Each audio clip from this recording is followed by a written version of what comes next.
Bonsoir les amis, c'est avec un réel plaisir que je vous retrouve ce soir pour vous parler des histoires de la loterie américaine qui font la très grande histoire de la DV Loterie. Bienvenue à cette nouvelle production les amis, installez-vous confortablement, il y a des nouvelles, des très bonnes nouvelles. Aujourd'hui nous allons commencer un petit peu la poursuite parce que nous allons vers la fin du mois. Nous allons également régulièrement revenir sur le champ d'activité dont nous savons mieux faire, c'est-à-dire que en début du mois, entre le 8 et le 15 du mois, c'est la préparation à l'attente du visa bulletin. Le quatrième visa bulletin, il se pointe à l'horizon, les amis. Il faut que nous restons focus parce qu'il est très déterminant et très important. C'est pour les interviews du mois de janvier. Et ça, c'est très souvent le début des activités. Et attention, nous allons également aux alentours du 15 et du 25 parler des secondes lettres. Comment est-ce que nous allons recevoir les informations venant de vous? Sachant que c'est vous seul qui êtes capable de pouvoir nous dire si les secondes lettres ont commencé à tomber dans votre pays, dans votre région, dans votre ambassade ou pas. Nous ne pouvons pas avoir cet accès pour le moment. En attendant que les données sur accès à compter de janvier seront disponibles. Mais alors, nous avons l'habitude régulièrement de revenir sur un certain nombre d'informations tout au long de cette période dont nous allons vous donner les différentes astuces que vous deviez avoir pour pouvoir passer et réussir votre interview. C'est très important. Nous allons donc vous donner quelques astuces. Comment est-ce que nous préparons souvent nos candidats? Comment nous préparons souvent nos partenaires pour que le refus soit éloigné du cadre de la GSC. Nous allons donc rester focus aujourd'hui sur les éléments préparatoires de votre interview. Comment faire pour passer son interview normalement? Nous allons rester superficiels parce que nous n'allons pas faire des longues vidéos qui vont vous permettre ou alors qui ne vont pas vous permettre de pouvoir arriver sur un certain seuil. Nous allons donc essayer ici à travers cette vidéo de vous donner juste des aperçus pour que vous compreniez un petit peu comment nous travaillons et nous espérons que dans les commentaires ou alors de manière individuelle, cela vous permettra de pouvoir comprendre qu'il faut que nous venions revoir avec la Groom Support Company. Le professionnalisme, c'est notre travail, c'est notre savoir-faire et c'est notre leitmotiv. Nous allons donc ici présentement vous parler, comme nous l'avons dit, de la manière selon laquelle vous devez préparer votre interview. Alors les amis, l'interview à la DV Loterie, c'est quoi l'interview à la DV Loterie? L'interview à la DV Loterie, c'est la rencontre entre le consul et les différentes personnes qui ont été sélectionnées beaucoup plus avant. Alors, il y a deux choses qu'il faut savoir. Le consul veut d'abord s'assurer que c'est bien vous qui êtes devant ce dossier. Parce que vous avez utilisé des photos pour vous inscrire. Vous avez utilisé des photos pour pouvoir passer votre visite médicale. Vous allez également vous représenter maintenant pour la première fois. Vous serez en contact avec le consul. Et ce contact-là est très déterminant. Sachez que quand vous entrez déjà dans la salle, on commence par connaître toutes les personnes à partir de l'entrée au niveau de l'ambassade. Pour le cas de la DV Loterie, regardez bien comment ça se passe. Quand il y a même des autres demandeurs de visa, on a toujours l'habitude de vous dire il faut que les demandeurs de visa soient d'un côté et les demandeurs de visa DV Loterie de l'autre côté. Pourquoi? Parce que c'est à partir de cet instant que le contrôle dont nous vous parlons ici dans cette vidéo commence à s'effectuer. À travers les vidéos dont il y a des personnes qui savent, toutes les personnes que nous allons rencontrer ici, ils commencent d'abord par essayer de vous découvrir à travers les photos, à travers ces vidéos pour pouvoir matcher déjà vous, la présence de votre personne physique et les photos qui se trouvent dans leurs différentes informations. Et cette enquête continue jusqu'au moment où vous êtes venu payer vos frais de visa et après que vous êtes allé mettre vos empreintes, toutes ces informations donc sont remontées et ils sont au courant si c'est vous ou si ce n'est pas vous. Parce que la première chose, c'est d'éviter déjà que quelqu'un d'autre se passe pour vous. Voilà pourquoi il est difficile, j'allais dire impossible, de se retrouver là à la place de quelqu'un d'autre. Parce qu'ils ont effectivement vos noms, vos prénoms, vos photos et vous ne pouvez pas avoir à changer radicalement votre morphologie.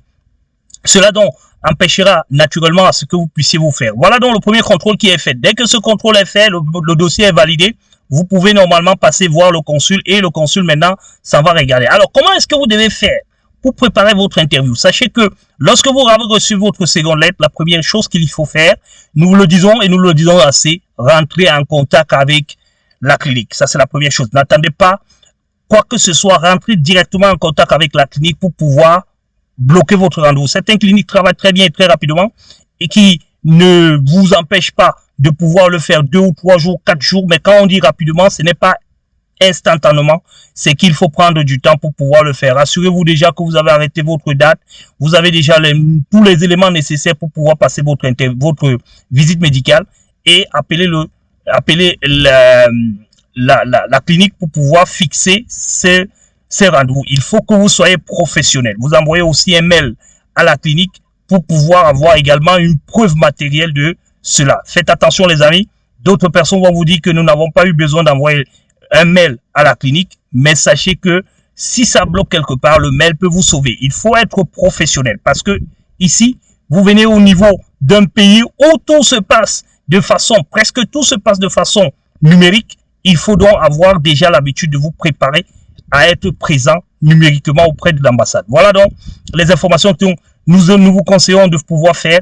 Rester professionnel. Et ensuite, maintenant, il faut que vous vous rassurez, est-ce que notre ambassade accepte que nous puissions présenter une confirmation de notre interview. Ça, c'est très important aussi, les amis. Extrêmement important parce qu'il y a certaines ambassades qui ne vous recevront pas si cette confirmation n'a pas été présentée. Il faut donc que vous présentez cette ambassade. Dès que cette confirmation, je vais dire à l'ambassade pour que vous puissiez avoir accès à l'intérieur de l'ambassade. Il faut donc que vous vous rassurez que cela est fait. Alors attention les amis, la confirmation ne se fait pas systématiquement le même jour que vous avez reçu votre seconde lettre. Il faut laisser au consul la possibilité de pouvoir déjà à travers son bureau, à travers ses assistants, de pouvoir introduire ou alors désactiver, activer voilà votre case au sein de ce site. Beaucoup de personnes depuis ces derniers temps disent que le site a changé. Le site n'a pas changé. C'est le même site. Et à l'intérieur, vous allez tout simplement trier l'ambassade qui vous concerne. C'est ce qu'il faut savoir. L'ambassade qui vous concerne. Il faut faire très attention. Vous allez retrouver le site et puis vous allez faire. Dans les commentaires, nous allons peut-être vous mettre le site pour que vous puissiez normalement voir vous-même comment est-ce que ça se passe ou alors le moment venu. Vous devez donc aller dans ce site. Vérifier si cela est fait. La vérification se fait comment? Elle se fait à travers le simple fait que si votre caisse number vous dit invalide, ne vous leurrez pas, ne vous fâchez pas, ne faites rien d'autre. Attendez tout simplement le moment venu. Réessayez le lendemain, réessayez. Mais alors, si au bout d'un certain temps, ça ne marche pas, il y a lieu de savoir comment est-ce que ça doit marcher. Alors, la Group Support Company est là pour vous aider à passer cette étape-là. Nous vous le disons souvent. Ne venez pas nous voir quand c'est déjà compliqué parce que nous ne pouvons pas faire la marche arrière de votre caisse, de votre dossier. Attention les amis, n'oubliez pas aussi que si vous loupez votre rendez-vous, votre entretien, la date de votre entretien, cela risque d'être compliqué. Surtout vous qui êtes dans les grosses ambassades. Quand nous parlons de grosses ambassades, nous parlons de l'Algérie, nous parlons du Maroc, nous parlons de l'Égypte, nous parlons du Cameroun. Nous parlons du Sénégal, nous parlons de la RDC, il faut éviter dans ces différentes ambassades, il y en a beaucoup d'autres, de rater votre interview. La date de votre interview est fixée par le KCC et quand il est fixé par le KCC, sachez une chose, c'est que le visa a été déjà disponible pour vous. Si vous reportez votre interview, il faudra que votre visa soit accordé à quelqu'un d'autre et que le jour où vous serez disposé à revenir, qu'un visa soit disponible, plus un visa accordé, mais qu'un visa soit disponible, c'est-à-dire qu'il y ait un refus. Mais pour qu'on ne puisse pas retourner le refus vers le NVC, on préfère donc peut-être vous l'accorder. Et ce qui fait que si vous êtes une famille de 5 ou de 6 ou de 3 ou de 4, sachez que ça sera difficile pour qu'on retrouve des visas disponibles. Les visas doivent être de numéros consécutifs, c'est-à-dire que les numéros doivent se suivre dans un visa pour que ça puisse marcher. On ne peut pas vous donner le visa 221, 202, 1 et donner 221, 203 ou 221, 256, 3 ou 4. Non, il faut que la famille ait des visas qui se succèdent. Donc, si vous êtes une famille de 4 et que vous avez reporté votre interview, il faudra que une famille de 4 puisse avoir un refus pour qu'on puisse vous accorder la possibilité de pouvoir passer votre interview. C'est la raison pour laquelle parfois on vous commence à vous dire que vous êtes en procédure administrative, le moment venu on va vous relancer, on va vous rappeler et ça passe du temps. Vous passez le temps à vous demander, on a dit qu'on va me rappeler, on me rappelle pas. On ne vous rappelle pas parce que les visas ne sont pas encore disponibles. Les numéros de visa ne sont pas encore disponibles afin qu'on puisse vous appeler. Donc les amis, restez donc concentrés et commencez à le préparer dès maintenant, votre interview. N'attendez pas lorsque vous allez recevoir votre seconde lettre pour commencer à préparer votre interview. L'interview se prépare donc comment? L'interview se prépare déjà en mettant un peu d'argent à côté. De deux, en essayant de suivre au maximum ce qu'il y a lieu de faire. S'il y a des documents à présenter au niveau de l'interview, comme les casiers judiciaires, c'est maintenant que vous pouvez commencer à prendre des informations, sachant que certaines informations sont quand même refusées, c'est-à-dire qu'il y a une date d'expiration pour certains documents, donc rassurez-vous que cette date d'expiration n'est pas là. Le casier judiciaire, par exemple, on parle de 3 mois avant votre interview. On parle également de votre passeport doit être valide pour au moins 1 an avant que vous ne puissiez passer votre interview, parce que si vous passez votre interview aujourd'hui, vous avez normalement un visa de 6 mois. Voilà, vous avez un visa de 6 mois qui doit être. On ne peut donc pas extampier un visa de 6 mois sur un passeport qui va expirer dans 3 mois. Donc rassurez-vous que votre passeport a une validité supérieure à 6 mois à partir du jour de votre interview. Voilà les informations qui sont très importantes et capitales pour pouvoir passer. Voilà ce que la Grim Support Company passe le temps à faire pour éviter à ce que vous ne passez en procédure administrative. Nous n'avons pas de procédure administrative chez nous parce que ces éléments sont vérifiés, sont veillés, sont regardés et sont suivis à la lettre. Alors, quand cela est donc fait, les amis, qu'est-ce qu'il vous reste à faire? Il vous reste à faire aussi toutes les autres papyrasses nécessaires en fonction de votre pays, en fonction donc du résultat de la visite médicale aussi, parce qu'au niveau de la visite médicale aussi, c'est des étapes aussi. Vous pouvez avoir du mal avec une maladie ou alors le chlamydia qui vous dérange un petit peu.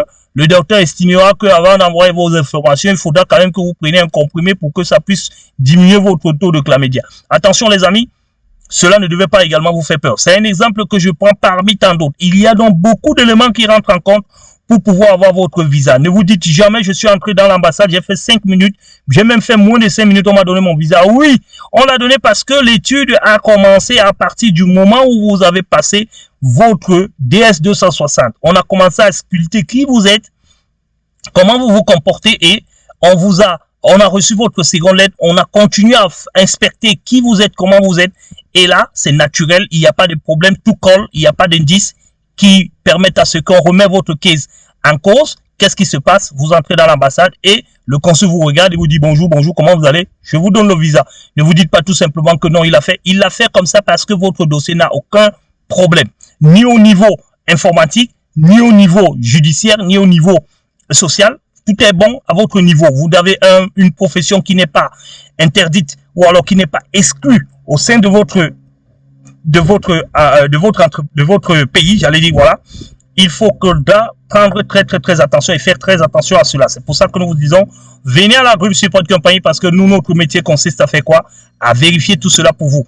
Il y a certains pays, je pense au Maroc et au Cameroun, où les infirmiers ont été blacklistés au Canada. Cela risquera de se retrouver aussi au niveau des États-Unis parce que c'est l'Amérique du Nord. Il y a un échange entre les pays de l'Amérique du Nord. Nous sommes en train de regarder ce case-là pour savoir que si vous êtes donc infirmière et que vous avez été sélectionné, sachez que il peut avoir un problème pendant votre interview. Mais nous regardons cela, nous ne pouvons pas dire aujourd'hui que c'est le cas, mais ça peut être le cas. C'est ce que la Grim Support Company fait, on anticipe. On n'attend pas que les événements viennent nous prouver, on n'attend pas que les événements nous surprennent.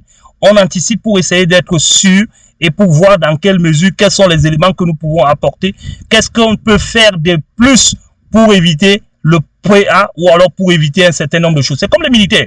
Les militaires qui vont passer leur interview, il y a un certain nombre de critères, de choses qu'il faut remplir avant de pouvoir vous pointer à l'interview. Si vous ne les avez pas remplis, sachez qu'il est très possible, il est très probable que vous puissiez passer en procédure administrative.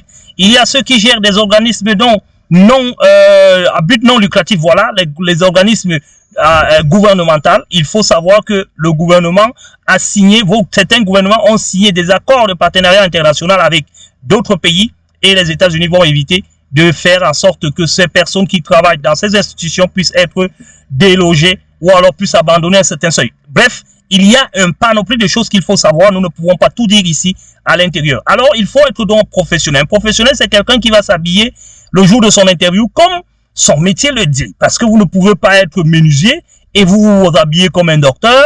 Vous ne pouvez non plus être un charpentier ou alors un cultivateur et que vous vous habillez comme un bureaucrate.